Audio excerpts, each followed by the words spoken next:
What would you do if your bosses, after years of relying on your unique expertise, decided they could steal your knowledge and then throw you out like trash? In today's story, the protagonist's choice is a masterclass in professional revenge. This all happened a while ago, not long after the Great Recession hit in 2008. I was working at one of those massive general goods stores. Let's call it Walmart. And just like everywhere else, management was desperately trying to slash costs as profits fell. One of their first moves was to gut the full-time maintenance and cleaning staff, firing 2 of the 3 guys. The one they decided to keep, a man I'll call Martin, was an absolute wizard at his job. He was the quiet, unseen force that kept the entire store from falling apart. A genuinely nice guy who was always willing to go the extra mile to help people out.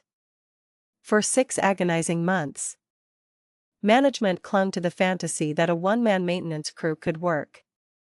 It was a miserable failure. Martin couldn't be everywhere at once. His primary duties were slowly eroded as management increasingly burdened him with coordinating a revolving door of part-timers who were supposed to handle cleaning and shopping carts. He spent so much time chasing after them that he had no time left for actual maintenance. To make matters worse, the night crew had also been cut, so there was no one to pick up the slack. Then, within a single week, 2 critical events unfolded that brutally demonstrated just how vital Martin was. First, the cleaning machines gave out. It turns out, these complex pieces of equipment need to be meticulously cleaned every week. Otherwise, they get gummed up and their parts wear out with alarming speed. The result was a repair bill that ran into several $1,000s. All because Martin had been ordered to prioritize coordinating over tinkering with the machines. Just a few days later, a far more dangerous incident occurred. Brenda, the deli lady, nearly quit on the spot. The blade on the deli slicer, a heavy, razor-sharp disc of steel, suddenly went flying off the machine while she was working, narrowly missing her face. The cause?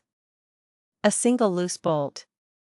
For years, Martin had made a point to tighten that specific bolt for her every single week. When his new duties took over, he no longer had time. He had explicitly told management the bolt assembly needed to be replaced for safety reasons. Management, ever mindful of the bottom line, did nothing but told people the issue was fixed. They were incredibly lucky that day. It could have easily been a catastrophic lawsuit or even criminal charges. Now, I should clarify something. I came in the day after the slicer incident and the story was already taking on a life of its own. I heard multiple versions. Some said the blade came off, some didn't, and one particularly wild version claimed the blade got lodged in the ceiling. Did I choose a dramatic version to retell? Of course.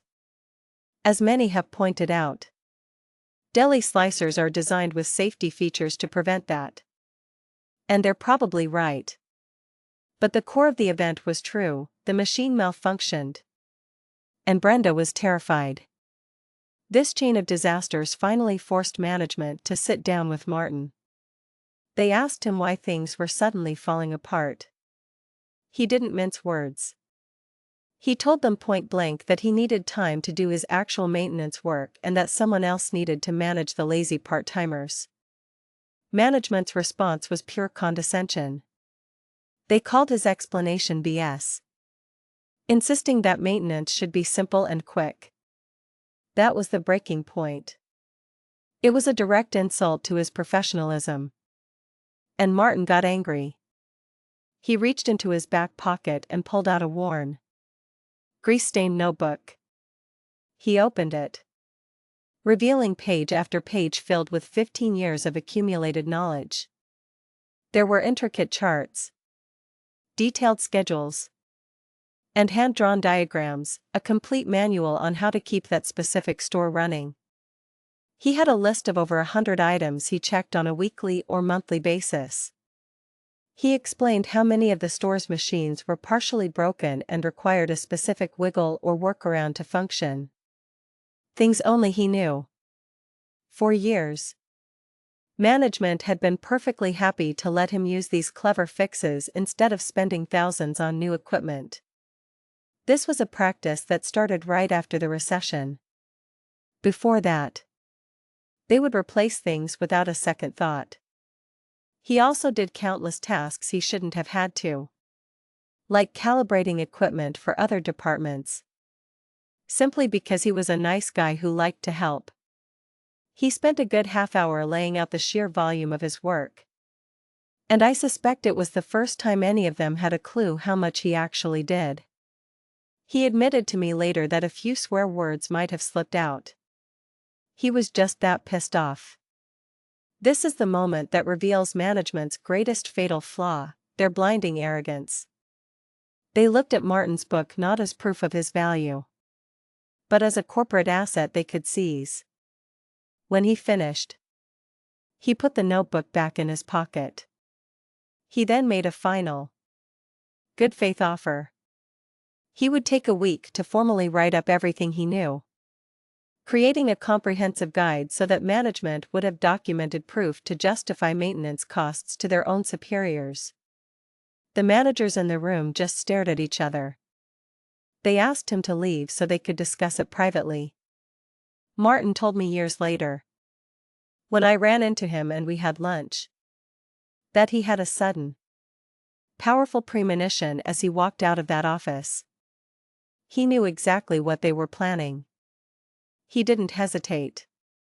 He walked straight to the back room, to the industrial garbage compactor, and tossed his 15-year-old notebook inside.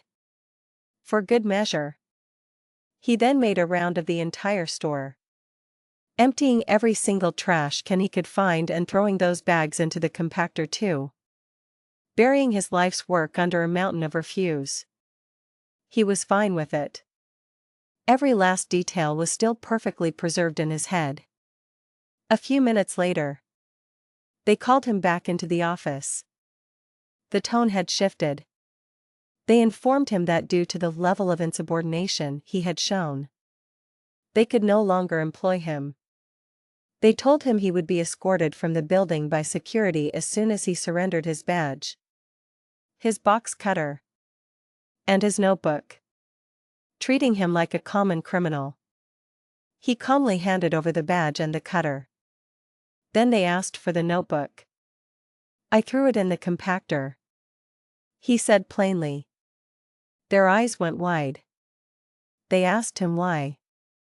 I thought I was going to write it all up nicely on the computer from memory, he said, feigning innocence.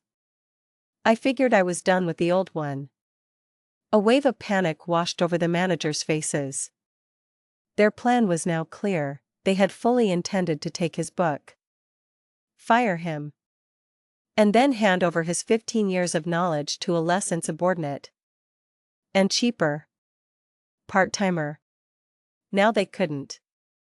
In a pathetic reversal, one of the managers suggested they could unfire him just long enough for him to write everything down before being escorted out.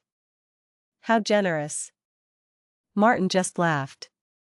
He laughed, stood up, and walked out of that store with his head held high, as the flustered managers trailed behind him all the way to his car. I don't have exact figures, but my guesstimate is that the store was forced to spend at least $20,000 or $30,000 replacing equipment that Martin had single-handedly kept alive far beyond its intended lifespan. His replacement had a hell of a time just figuring out the basics. As one commenter on the original story astutely put it, this was a great example of the corporate philosophy of being willing to spend $20,000 to save $1,000. Another person shared a similar story about their movie theater losing thousands in concession sales during a blockbuster opening because corporate had refused for years to replace broken popcorn and IC machines. That Walmart deserved exactly what it got. To be fair, Martin admitted he sometimes went too far, creating potential fire hazards by taping broken chargers together to save a buck. But management never complained when he saved them money. When I asked him if throwing out his personal notebook was illegal, he said it was his personal property, bought with his own money to help him remember things, not a work-provided item. He was immensely proud of what he did, and it showed in his telling of the story. He told me, "Nobody is allowed to question my professional judgment by implying I'm lazy." And I completely agree. In the end, this story isn't about profit and loss. Yes, the store was humming along again within a couple of months. This is about revenge. And Martin got his. It's a powerful reminder that knowledge and experience are valuable assets, and the people who possess them should be treated with respect. So let me ask you, have you ever had a moment at work where you realized your unique knowledge was being taken for granted? What did you do about it?